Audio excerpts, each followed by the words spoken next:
Have you ever wondered why some of the most powerful people in the room say the least, yet control the most?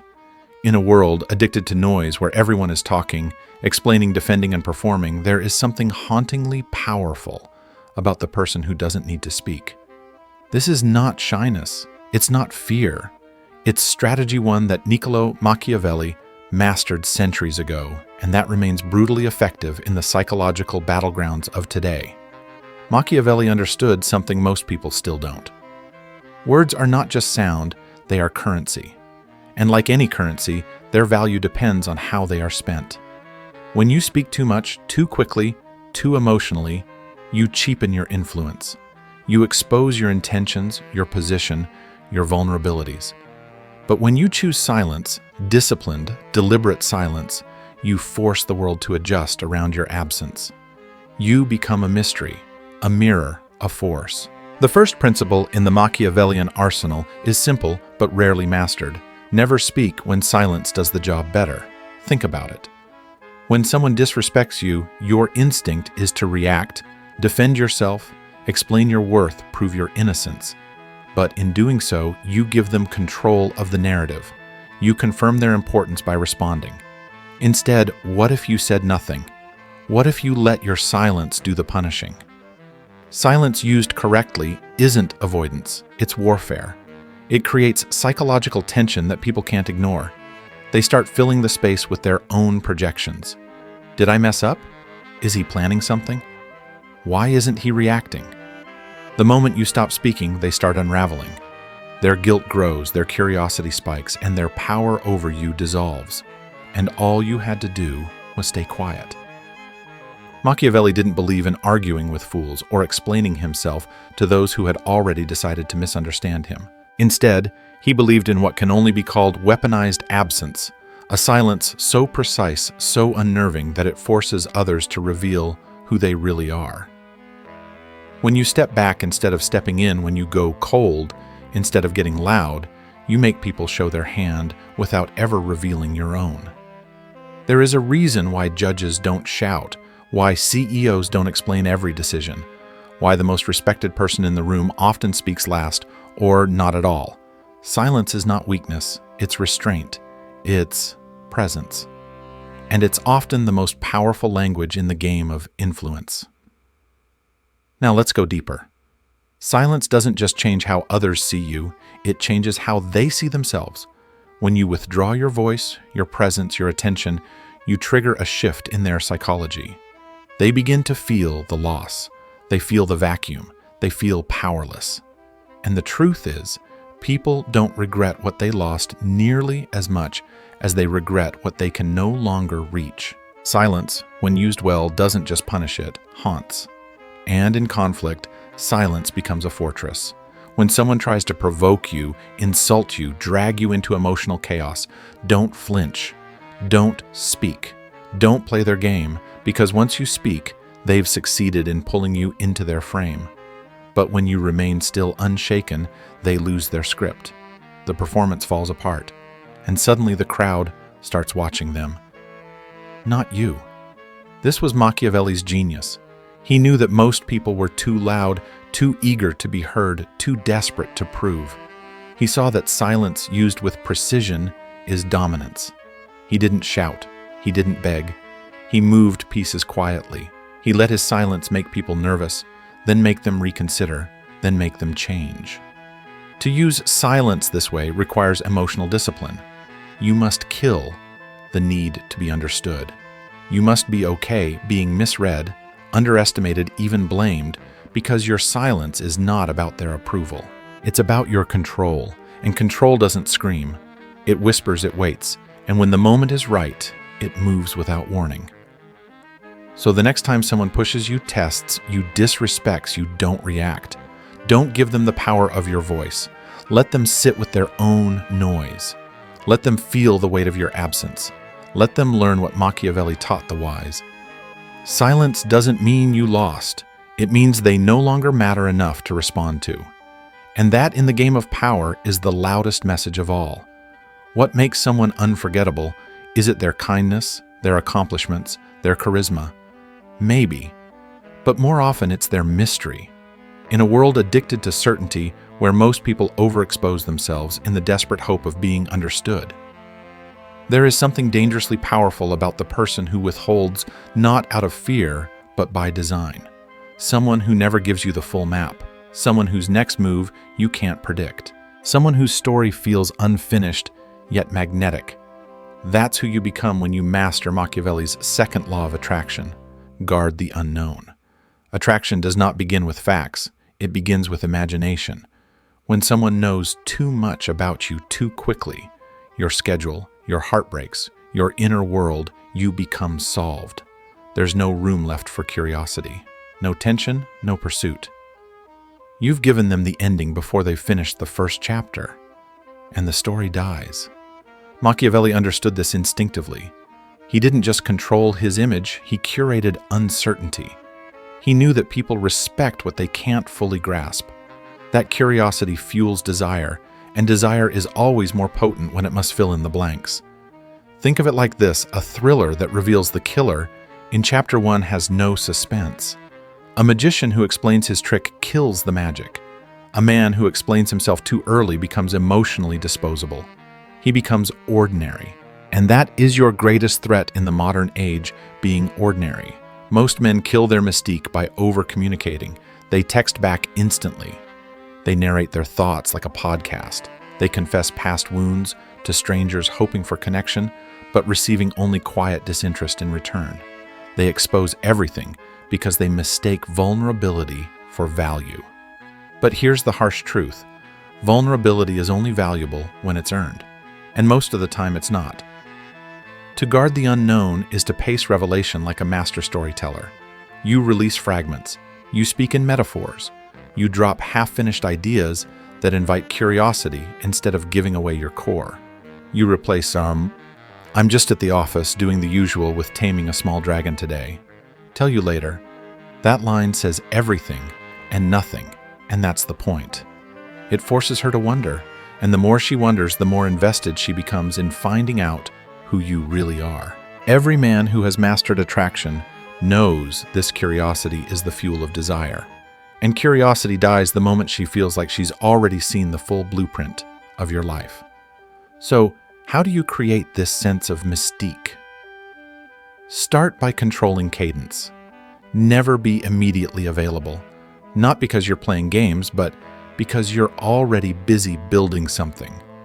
When she texts, don't rush to reply. Let intention, not impulse, decide when you respond. Silence isn't a gap. It's a statement: I'm busy forging value. Next, audit your communication content. Cut the logistical filler. Stop announcing what you're doing. Replace it with intriguing fragments. Use visual language. Let her imagination do the heavy lifting. When she asks about your childhood, don't give her the biography. Give her a scene. I once taught myself to draw by candlelight during a blackout. The rest is for another day. Now you've given her something to chase. Your social media should reflect this as well. No overexposure. Delete the 47 reaction stories. Post only what enhances your myth. A photo of a scratched-up journal. The blurry aftermath of a 5 a.m. run. A black and white frame from a rainy day walk.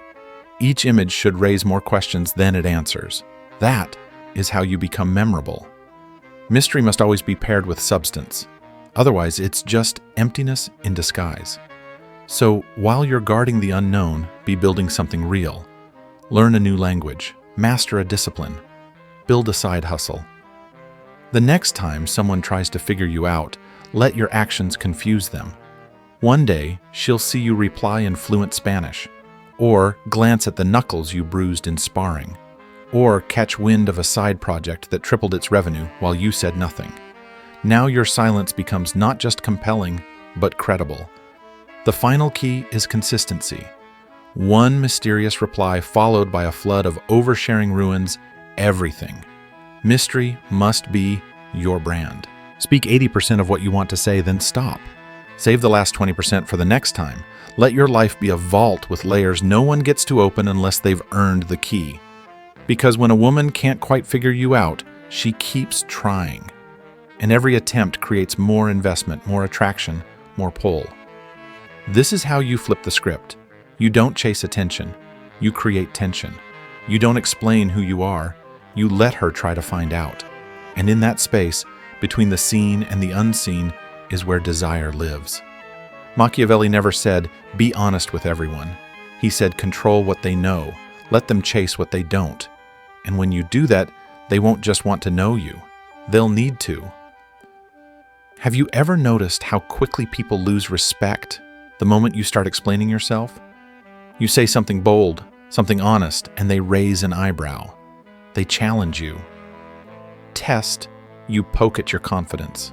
And like clockwork, most men collapse into explanation mode, filling the silence with disclaimers, apologies, backstories, and nervous over-clarifications. All of it is a desperate attempt to prove they didn't mean any harm to be seen as the good guy. But here's the brutal truth. The second you start defending your choices, you surrender power. That's why Machiavelli never defended. He defined. He understood something that most modern men still don't. Reality isn't about truth. It's about who frames the moment first. The man who speaks with clarity sets the tone. The man who over-explains loses it. In a world driven by perception, your ability to define your stance with confidence is what separates leaders from followers, the remembered from the ignored, the respected from the replaced. Let's be clear, this isn't about arrogance. It's about ownership. It's about commanding your presence without justifying it. The modern man thinks he earns respect by being agreeable, by softening his edges, by constantly making sure no one is ever uncomfortable around him. But comfort isn't the currency of attraction. Certainty is. Think of it like this: when someone questions your timing, your absence, your values, your pace. The average man rushes to say, "Sorry, I was busy. I had bad signal. I didn't mean to ignore you. I swear I care." It feels noble in the moment, but what it communicates is simple. Your judgment controls my behavior. A high-value man responds differently. She asks, "Why didn't you respond all day?" He doesn't list excuses. He smiles and says, "I don't rush conversations I enjoy." That's it. No defense, just definition. And what happens next? The energy shifts. Now she has to decide if she can match the rhythm of a man who doesn't apologize for his priorities. That's what Machiavelli understood. Framing is dominance without force. Every time you define instead of defend, you make it clear you move on your own time. You have standards. You're not seeking approval. You're living in alignment. This doesn't just apply to relationships. It applies to every room you walk into. In business, in friendship, in conflict, he who sets the frame controls the game. The one who reacts becomes the one who chases. The one who defines becomes the center of gravity. So, how do you live this out? Start by eliminating weak language. Delete every phrase that comes with uncertainty. Cut, "I think maybe if that's okay, sorry, but..." And replace them with verbs that land like steel. I prefer. I choose. I will. When someone disrespects your time, canceling last-minute flaking with no explanation, most men beg to reschedule. They act grateful for scraps, but a man who defines his frame simply says, "No worries, let me know when you can commit." One sentence, courteous but immovable. That's how you train others to respect your time. When someone tries to mock you, gaslight you, or corner you into an emotional response, don't bite. Don't explain. Don't react, because emotional reaction is how weak men hand over the steering wheel. Machiavelli would say, the minute you react at their pace, you're already dancing to their music. Instead, you go still. You go silent. You let their noise echo in the room while you remain the immovable presence they can't shake. The silence becomes heavier than your voice ever could be. But remember, this frame must be earned. It only works if you live with internal consistency. You can't bluff stoic confidence and then break your own word. So start small. Say what you mean. Finish what you start. Keep your boundaries and never explain them twice. If you've set a standard, keep it. If they cross it, enforce it. One warning, then silence, because if you explain again and again, your boundaries become suggestions. If you defend too often, your identity becomes negotiable. And people do not respect what feels negotiable. This is how you become a man of frame. Not by shouting, not by demanding, but by becoming the reference point that others adjust to. You don't chase understanding, you command it. You don't seek permission, you operate from purpose. And when people test you, you don't crumble, you define. And that definition becomes your shield, your magnet, your identity. In a culture that rewards emotional exposure and constant explanation, you become unforgettable by being the man who speaks less but lands harder. The man who doesn't argue, he concludes. Who doesn't overthink, he decides. Who doesn't beg to be seen, he owns the room without trying. That is the power of never defending. That is the power of defining.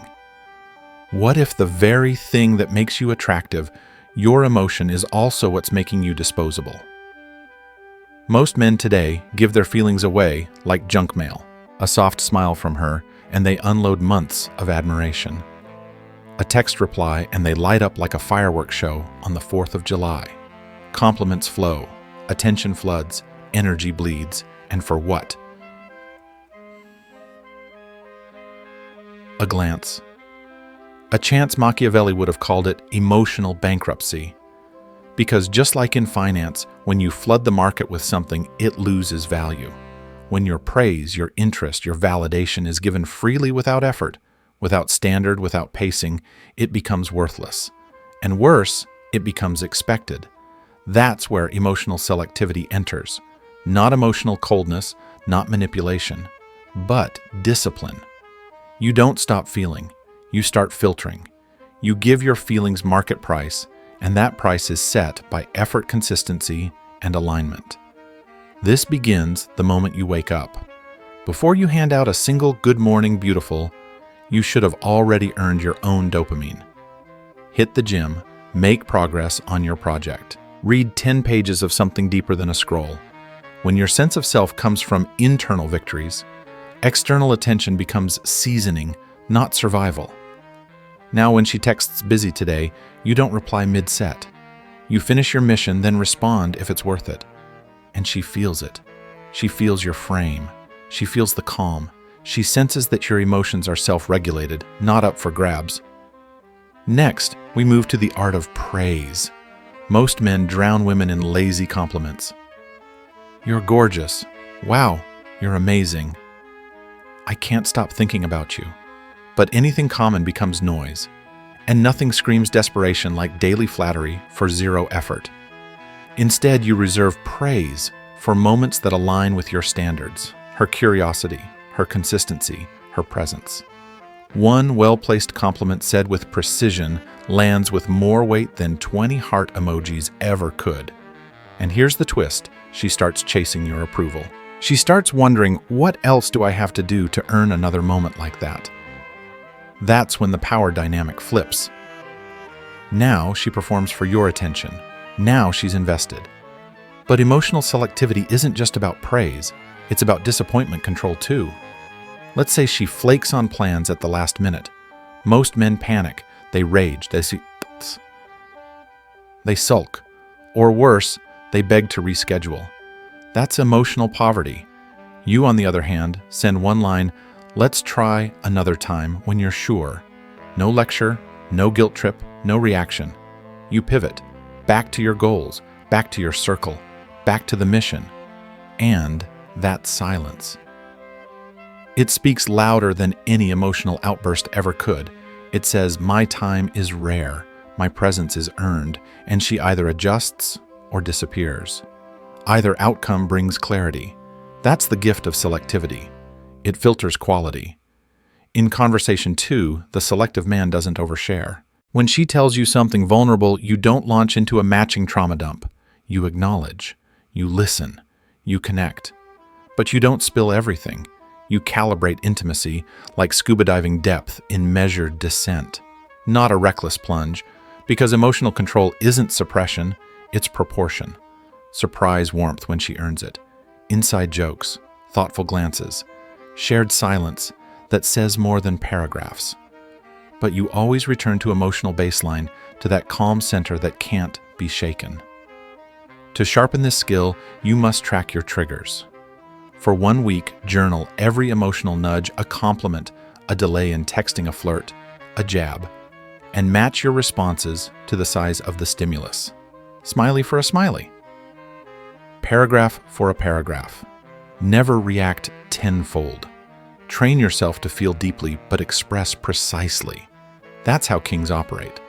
But remember, selectivity is not indifference. Indifference is a brick wall. Selectivity is a gated garden, closed door to wanderers, but open to those who knock with care. When she shows real depth, when she reveals something true, you reward it. With presence, with eye contact, with safety. Let her feel that beneath your composure is a fire that doesn't burn erratically, but glows warm once stoked. The consistency between your boundaries and your care is what makes you unforgettable. Not just desirable, but trusted, rare. Finally, you must build recovery rituals. The stronger your inner world, the less your mood will depend on others. Breathwork, cold showers, high-intensity training, long walks with your thoughts. These are your anchors in chaos. So when someone tries to rattle you, an ex appears a woman, ghosts, plans collapse, you don't spiral. You breathe slower. Because the emotionally selective man doesn't flinch. He doesn't chase validation. He doesn't bleed value. He lets others feel the privilege of being let inside and the weight of being kept outside. And in that contrast, desire is born. Master emotional selectivity, and you become a man whose feelings aren't on display, but in demand. She won't just want your attention, she'll work to earn it. And when she finally gets it, she'll know it wasn't given for free. It was deserved. And that, Machiavelli would say, is emotional power. Have you ever wondered why some men are effortlessly magnetic? Why women orbit them without needing to be convinced, courted, or coaxed? It's not game, it's not money, it's not looks, it's mission. In a world flooded with men who chase affection, like a lost boy searches for home, the one who is consumed by purpose becomes irresistible. He's not chasing, he's building. And Machiavelli would have told you plainly, a ruler without a kingdom is just another beggar in a cape. Modern men have forgotten this. They mold their calendars around dates, turn their personalities into resumes for validation, and shapeshift to meet the standards of women who haven't earned an hour of their energy. They become available before they become valuable and wonder why no one respects their time. Mission before muse flips that script entirely. It starts with a vision so compelling, so deeply rooted in identity, that romance can never become the centerpiece. Think business legacy, mastery craft, or contribution, something so vast that it stretches you every day. You're not just busy, you're building, and your life begins to hum with momentum. Machiavelli taught that a prince's authority must stem from great projects, initiatives that consume his dawn and define his dusk. If your daily routine doesn't demand sacrifice, it won't command respect. Women feel this. They don't need you to explain it. When your energy is carved into milestones, when your schedule reads like a war map, they sense they're not the center of your gravity. They're lucky to be near your orbit. This is not about neglect. It's about hierarchy. Your mission is the sun. She can't replace it. She can only shine within it. So what does that look like in real life? You wake up before the world stirs. Your goals are set in stone, not sand. The gym, the journal, the business plan. They happen with or without applause. And when a woman sees you in action, coding through midnight, sketching a prototype over coffee, reworking your pitch deck instead of binging dopamine, she doesn't see just a man. She sees momentum. And momentum is magnetic. This is what makes you stand out. Not flashy quotes or needy posts, but discipline, ritual, Dre. She begins to sense that your time isn't just structured, it's sacred. Every hour you give isn't just a moment, it's a privilege. Now contrast that with the average man. He drops everything the moment she texts. He cancels his goals to accommodate her mood. He offers weekends, mornings, and thoughts on a silver platter. But Machiavelli would see this for what it is, abdication of power. The man who bends his life for a woman before he builds a foundation is building on sand. And when the tide changes, as it always does, he's left with nothing, no mission, no identity, no direction. But when the woman enters your life and sees you already in motion, something else happens. She begins to want to contribute. She doesn't ask you to skip the gym. She joins you. She doesn't distract you during your work. She learns to support it. And when she realizes your mission existed before her and will outlive her if needed, her respect skyrockets. Because now your presence isn't performance, it's gravitational pull. This is the paradox. The less you need her to fill your time, the more she craves to be part of it. You're not chasing romance like oxygen. You're breathing purpose. And in that ecosystem, you become untouchable. Whether she stays or strays, your quest continues. The throne is never empty. And yes, sometimes this mission will cost you people. A woman might demand more of your time, more of your emotional bandwidth, more than your current season allows. And that's the test. You don't compromise the kingdom for a kiss. Because real love, the kind that lasts, never competes with purpose. It complements it. If she's right, she will rise to the altitude of your ambition. If not, she'll fall away without you needing to push. That's what separates the sovereign from the slave. The sovereign chooses. He signs treaties, not begs for audience. He allows love, but never depends on it for direction. His fulfillment is already seated in something larger than romance. And when the right woman does enter, when she respects the mission, supports the grind, and adds value without disruption, then yes, you honor her. You reward her loyalty. You build alongside her. But you never pause the empire for a moment of comfort. Because kingdoms are not built on comfort. They are built on consistency, sacrifice, and vision. When your life roars with purpose, love doesn't need to be the melody, it becomes the harmony. Machiavelli would have said this with steel in his voice. Let your ambition be so loud that only the worthy can hear it, and none can silence it. And the moment you embody that, you don't chase. You choose. You don't beg. You build. You don't lose her. You outgrow what doesn't serve the mission. And that is the most seductive force in the world. There is a moment more powerful than revenge, more permanent than rage, more unforgettable than any parting speech you could deliver. It's the moment you go silent, not as a reaction, not as a tactic, but as a transformation. This is the final form Machiavelli understood better than anyone. When silence is no longer a strategy, but a legacy. You don't announce it. You don't slam doors. You don't type long paragraphs trying to be the bigger person. No. You vanish in quiet forward motion. You withdraw not out of pain, but out of evolution. You don't ghost them to provoke. They simply no longer exist inside the reality you're building. This kind of silence isn't empty. It's thunderous. People feel it in the way you stop replying, in the way you stop showing up, in the absence of your energy in places where your presence once meant warmth, support, fire. They feel it in the group chat that you've muted the unanswered call, the unread message sitting with the weight of what's now unreachable. And that's the power. Because this silence doesn't say I'm hurt. It says, you've lost access. Most people don't realize that final silence is the most psychologically devastating closure. Because it offers no closure at all. It leaves an open loop in their mind, a cliff where they expected a bridge. And the brain hates incomplete patterns, so it loops and loops and loops. Wondering, did he care? Did I misread it? What did I lose? You don't need to correct their assumptions. You don't need to set the record straight. The more they guess, the more your power expands in their memory. That's the brilliance Machiavelli saw, not in loud exits, but in unforgettable absences. You become the mirror that reflects all their flaws back at them, and the longer the silence lasts, the clearer that reflection becomes. This is the form of silence that rewrites who you were in their story.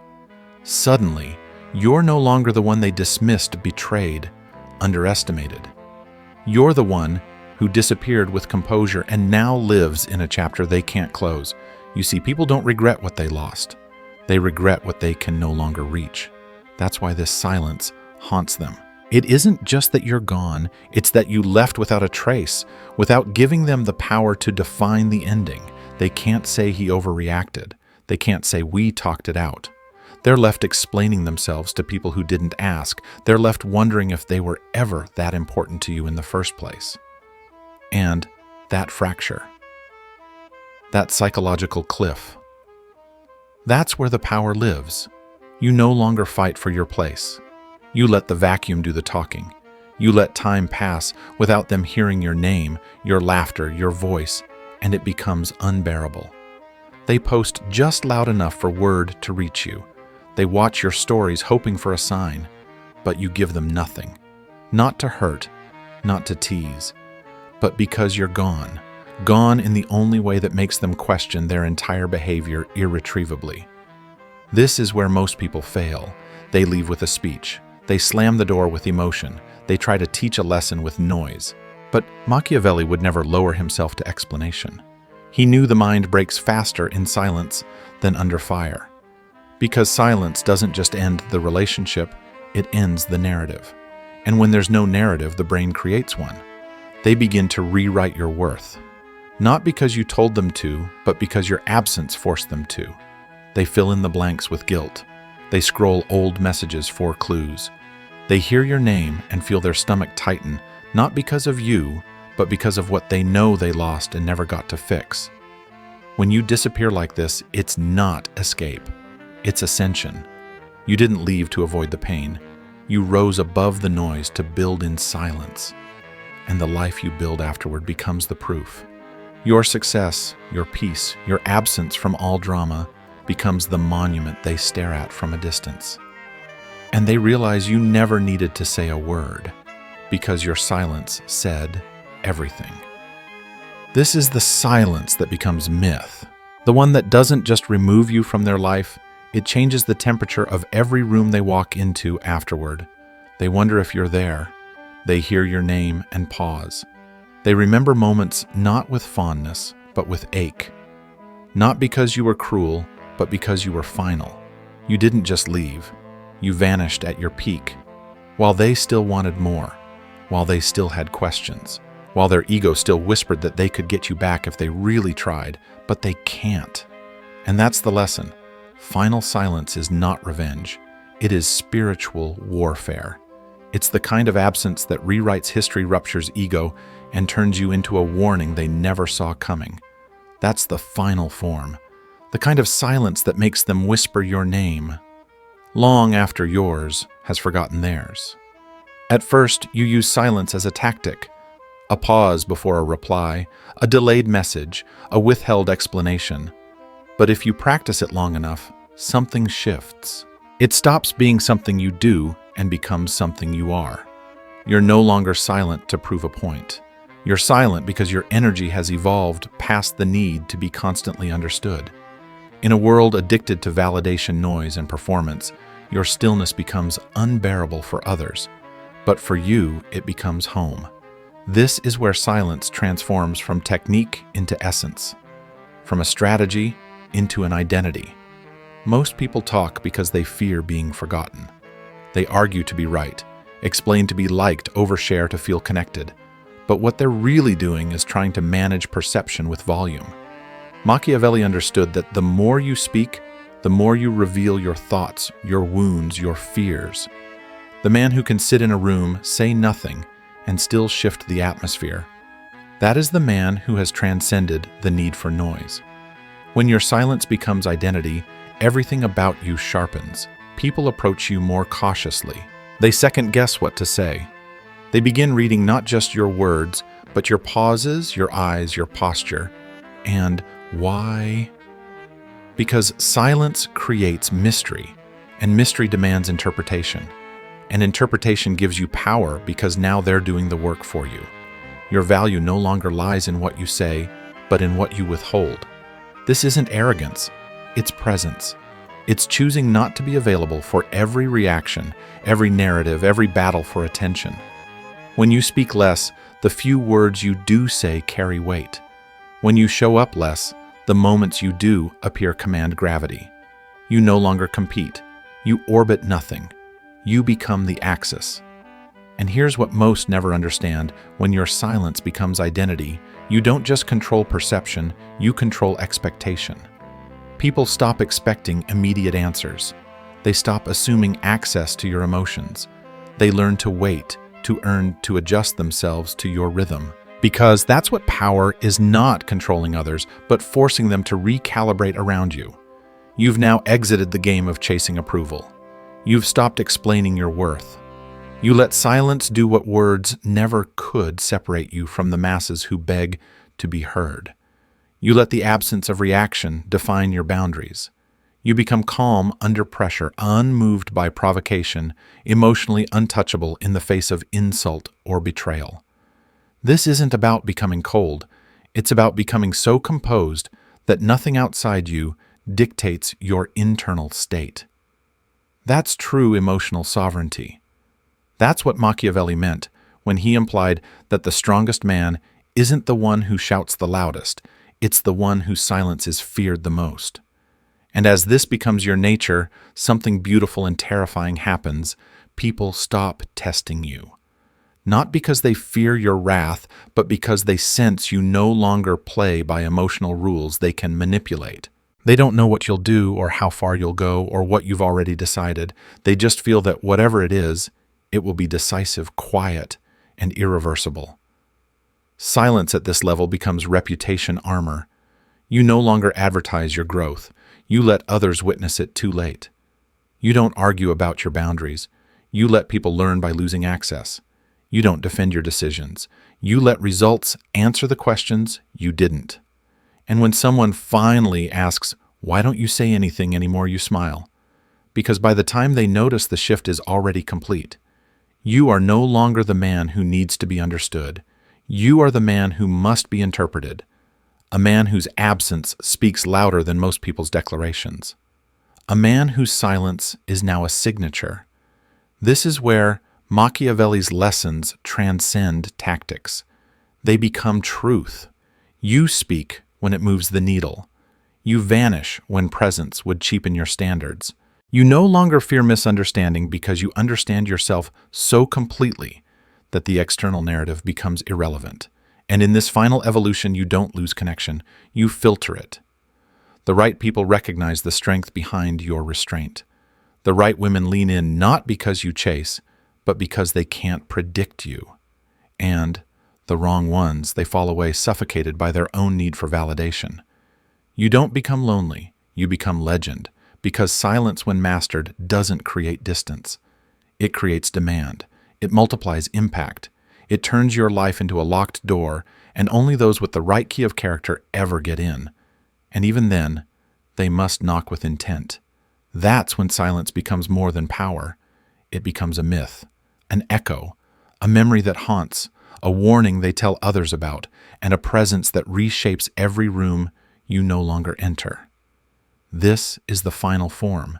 You don't speak to be heard. You speak to end conversations. And the rest, you let silence carry like thunder, in a world obsessed with constant communication and emotional exposure.